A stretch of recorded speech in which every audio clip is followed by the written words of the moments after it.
natin yan. At ito, isa namang expert or isang constitutional law expert na si Attorney Sarmiento, mga kababayan, ang nag-expose sa kabubuhan nitong si Sara Duterte.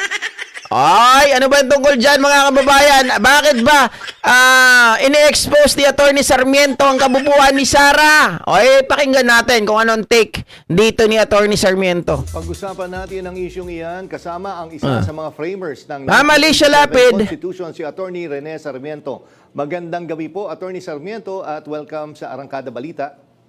Jack, magandang hapon po at magandang hapon sa mga nakikinig at nanonood po sa atin. Yes, Attorney, kasama ko po ngayon si Jackie Manabat. At Magandang hapon din po.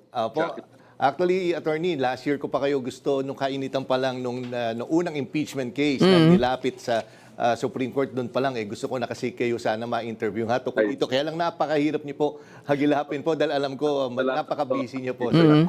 Bilang mo, partner Jackie, framer siya ng 1987 Constitution. Kaya maganda talaga kayo maging resource person po tungkol dito. Sir, una munang tanong siguro, anong reaction nyo sa ikalawang pagkakataon ay dumulog na naman sa Korte Suprema ang kampo ni VP Sara tungkol sa impeachment case laban sa kanya? Jack, ang tingin ko po sa bagong petisyon na hinain sa Korte Suprema ay mismanaging. Mismanaging. The utilization of that petition for certiorari the prayer for TRO. Bakit sinasabi tan mismanaging? You file a TRO, a request for TRO, kung may irreparable harm, no, or injury, isa sa mga partido or parties in the case. So hindi subject matter, mga kababayan, nag-file. Tanga. 'Di ba? Hindi naman na injury. Yung subject matter, which is Sara Duterte is the subject matter, mga kababayan. Pero iba yung nag-file, 'di ba? So, sabi nga nung nakaraang video natin, isa ring analyst at isang abogado ang nagsabi, mga ka-GPnatics, na kung saan po, sinasabi dito, kahit gamitin nila ang taxpayer's suit, hindi pwede yun. Bakit kanyo? Gagamitin mo ang taxpayer suit kapag ang pinag-uusapan ay tungkol sa disbursement ng pera. At dahil wala namang disbursement ng pera doon tungkol ito sa impeachment, mga kababayan, dapat ang mag-file nito yung kanyang mga abogado mismo. 'Di ba? Yung kanyang mga legal team, hindi yung kanyang mga minions. Bobo lang. Tapos sasabihin pa, there is that Sara Duterte has no involvement, mga kababayan, nor a direction for them to file a petition before the Supreme Court. Putik na yun. Diba? GP niya papa-English ka. You file a certiorari Ma'am Lilian, grave abuse of discretion on the part of a government. Dito po malinaw, Jack and Jackie, sinusunod po ng ating Committee on Justice yung guidelines na nilabas ng Korte Suprema sa Duterte versus House. Okay. Noong nakaraang taon. Sinusunod po nila maingat po sila So, kinabasa ko yung mga proceedings, talagang letra o proseso ay talagang sinusunod po. Okay. Para sa akin po, ito po ay mismanaging and mishandling of the Jenny petition Ramos. for certiorari with the prayer for TRO. Speaking of which, Attorney, sinasabi kasi ng legal team ni VP Sara na labag sa konstitusyon yung ginagawa ngayon sa Kamara. So bawal daw po yung ginagawang clarificatory hearing. At paano po ba ito dapat tignan ng publiko? Ito po ay tamang proseso po. Ito po consistent sa due process of law, yung clarificatory hearing na ginagawa ng ating Committee on Justice. Remember po, there are 54 members sa Committee on Justice. Marami po yan ay abogado, kasama ng chairman, no? So, sa tingin ko, maingat po sila and learning from the lesson of the previous decision ng Korte Suprema. Tama yun, Rani Sierra. Nawawmali ang mga minions. Nilaglag sila, mga kababayan, ng kanilang narrative that Sara Duterte has no involvement nor a direction, mga kababayan, for them to file a petition before the Supreme Court. Mga tanga. Kasalanan nila yun. Mga loko-loko, hindi nag-iisip. Opo, sir, tsaka yun nga actually may isa ako napanood na interview sa telebisyon. LB Sinasabi Sumera. nga nila na itong clarificatory hearing parang kumbaga parang sinisingle out parang sinasabi hindi naman to ginawa doon sa nakaraang impeachment complaint laban kay Pangulong Marcos, pero bakit ngayon ginagawa kay Vice President Sara Duterte? Ano Ganito lang yan mga ka-GPnatics eh. Magkaiba po yung kaso ni Sara Duterte, magkaiba yung ikinasong impeachment laban kay Pangulong Bongbong Marcos. Ngayon, bakit mo sinasabi yan, GP? Bias ka rin eh, double standard ka. Ganito lang yan mga kababayan. Sino ba yung humingi po ng tulong sa Supreme Court dahil doon sa tinatawag nilang procedural defectivity, 'di ba? Di ba yung kampo ni BP Sara Duterte? Ang sabi doon mga kababayan, that Sara Duterte ay hindi po binibigyan ng karapatan sa due process. Now that the due process, mga kababayan, is absolutely nakikita natin na talaga namang sinusunod ng Committee on Justice step by step, mga kababayan, walang nilalagpasan, tapos ngayon sasabihin nyo na ito ay unconstitutional na naman. Anong klase yan? 'Di ba? Delaying tactics lang talaga eh. Makikita natin na umiiwas, na takot, taranta na ang kampo ni Sara. kung masasabi na tungkol dyan? Alam mo, lumabas ng 9 guidelines po ang ating Korte Suprema. Ayan. Noong nakaraang taon. 9 guidelines. Yan. This year or last year. Oo. Ito po ang sinusunod po ng ating Committee on Justice. Guidelines na nilabas ng ating pinakamataas na hukuman sa ating bansa. So, kung hindi ito sinusunod nakaraang mga nakaraang impeachment procedure, it's because of the new Supreme Court decision issuing new guidelines consistent with due process of law.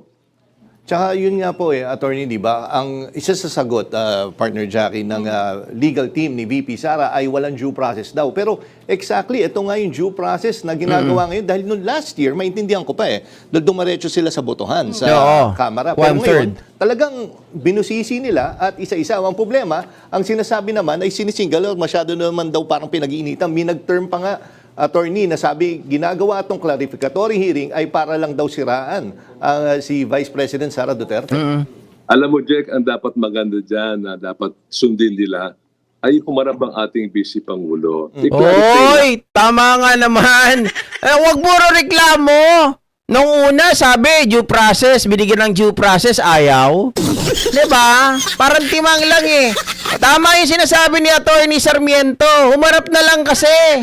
Para ng mga kababayan, hindi na po tayo tawag dito, nakahang sa ere, 'di ba? Para masagot na, matapos na yung issue na to. Pag may kasalanan, sige. Pag walang kasalanan, sige. 'Di ba maganda nga 'yun eh. Sagutin lahat, no? Oh. Yung bang sinasabi nilang mali yung ginagawa ng ating Committee on Justice. Pabulaanan by our Vice President appearing at sagutin yung mga akusasyon laban sa kanya. Correct. Yung appearance mo, yung presence, napakahalaga po. Kahit sa ordinary court proceedings, yung presensya ng akusado o respondent ay napakahalaga. Sana pagbigyan po ng ating Vice Presidente. Attorney, kung sakaling hingin ng Kamara na buksan yung bank accounts ni VP Sara, pwede ba itong pigilan ng Korte Suprema pag muling lumapit dun yung kanyang legal team? Well, lumalabas po ang ayon po sa mga proceedings by motion for the issuance of a subpoena po ang ating Committee on Justice. I don't know kung sila ay magpa-file ng isang member to file a committee for the issuance of a subpoena of the bank records. Wala pa kasi. Medyo ticklish pang position niya dahil may bank secrecy po ang ating bansa. No? Pero nabasa ko yung mga kababayan, yung galaw ng House of Representative. Ang gusto nilang mangyari ay matapos muna yung issue ng SALN.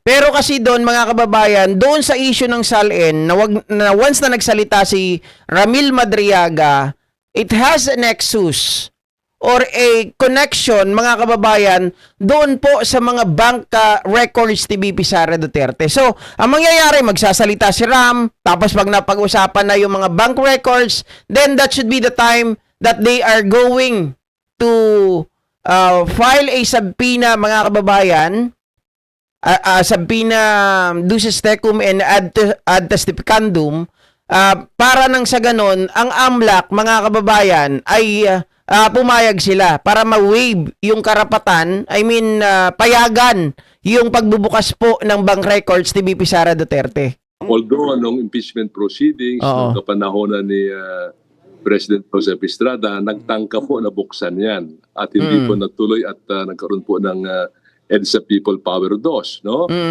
Pero sa akin po, kung talagang in the spirit of transparency and truth, para malaman po lahat, once and for all matapos po ito, Tama. bakit hindi po gamitin po ang subpoena yan to ferret out the truth? Tsaka ano pa may nagsasabi nga na yung yung ginagawa daw na actually may pinapad kasi ako mga interviews na ibang sinasabi din nila etong ginagawang clarificatory hearing ay parang sinasapawan nila yung dapat na ginagawa ng Senate. Dahil nga kasi kung magpapasabina daw ng mga evidences, hindi ba to pwede gawin ng House of Representatives? Alam niyo po, batay po sa proseso nila ngayon, wala ko nakitang mali sa clarificatory hearing. Kumbaga sa fiscal, no? Ang fiscal po ang nagdedetermine ang probable cause. Correct. May clarificatory hearing po sa fiskalya. But ang full-blown hearing po Sa ay nasa Senado. husgado na po. Which is sa So, Senado. ang full-blown trial sa husgado po ito pong pagsusuri na sinasabi ni Congressman Luistro ay tama lang po sa tingin ko, walang mali po Tsaka attorney, ito actually yung last year na gusto ko sanang tanong kung nagkataon na Opo. Actually, mga kababayan, ganito yan. Nakikita naman natin, meron pang isang abogado rin na nagsabi dyan na ang gusto nilang mangyari ay hindi payagan ng AMLA yung pagsasabina ng bank records, mga kababayan, dahil ito daw ay hindi pa naman full-blown trial. Bakit kailangan dun sa clarificatory ay kailangan ilabas na? Ang kinakatakot nila dyan, mga ka-GP Natics, sa nakikita ko kasi sa Senado, di ba syempre, ang Senate ang may say doon, mga kababayan. Dito, mga kongresista ang may say. Sila yung nagpapasabina ng mga bank records or yung mga dokumento at yung mga resource person. Ngayon, mga kababayan, palagay ko, ang gusto nila mangyari, hindi mailabas dito yung mga special document na yan, yung mga dokumento na yan, yung mga ipinapadsabina na yan, para nang sa ganun, mga kababayan, pagdating sa Senado, hindi rin gagalaw yung mga senador. Hindi nila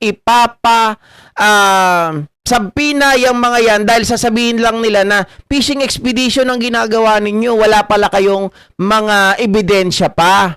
Diba? Kukuha pa lang kayo, something like that ang gagawin nila. Kaya pipigilan nila, mga kababayan, ang Committee on Justice sa mga paghiling nito na pagsabpina ng mga bank records. Dahil alam nila na may hulog talaga sila dyan at ma-expose sila ng maaga. Kayo bilang framer po ng 1987 Constitution. Framer to, Although sabihin nga nila water under the bridge na yung unang impeachment case ay na-desisyonan ng Korte Suprema. Pero sir, etong saligang batas ho ba ay absolute po ba to or subject pa for interpretation? Kasi napanood ko yung mga interview nyo last year. Malinaw naman na sinabi nyo na sang-ayon naman sa saligang batas yung ginawang impeachment case laban kay VP Sara. Pero nakita naman natin, hindi natin inasaan lahat, biglang nagdesisyon ng Korte Suprema laban dito. Well, ang position ko noon, Jack, no, yung ginawa ng House noon ay consistent with the Constitution dahil po may provision. Oo. They have the exclusive control in initiating all impeachment proceedings. Nasa kanilang kamay po At sumunod sila sa proseso ng mga impeachment proceedings. Oo. Sinunod po nila Yun naman ang sinasabi talaga pwedeng piliin nila yung fast track, mga ka-GP Natics. Kaya lang nag-overreach nga itong Supreme Court. So instead of dwelling, mga kababayan, doon sa ginawa ng Supreme Court, why just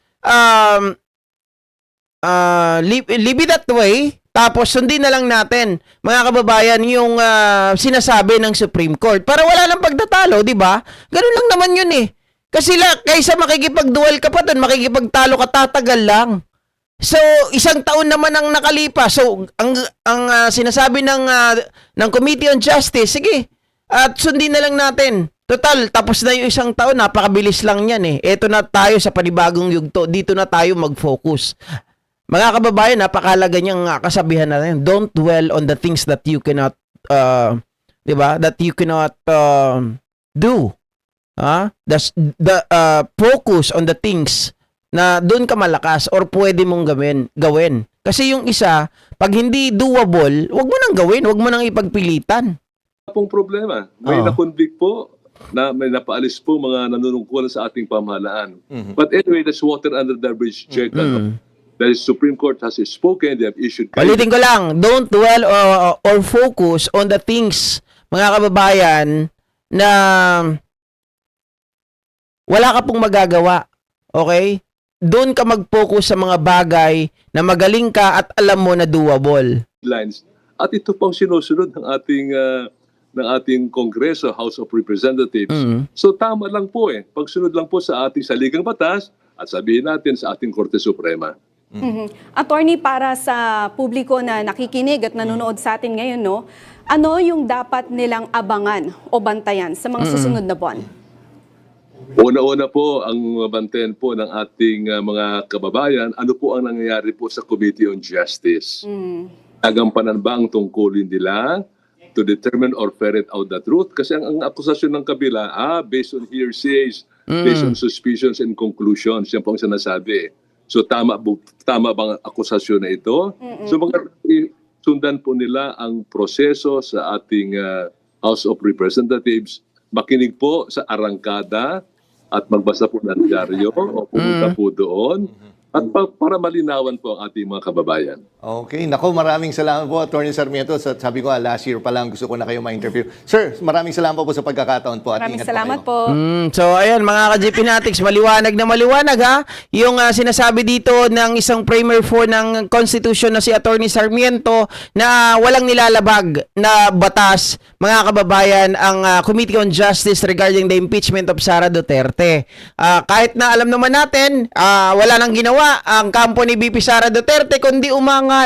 Diba? Lahat ng hindi ginagawa ng Committee on Justice, mga kababayan, kabaliktaran o kumbaga ginagawa ng Committee on Justice yung kabaliktaran nun ang kanilang inaangal. Hindi ko nga malaman eh. 'Di ba? Sobrang gulo. Sobra talagang iwas, sobrang takot. At ito naman, pakinggan natin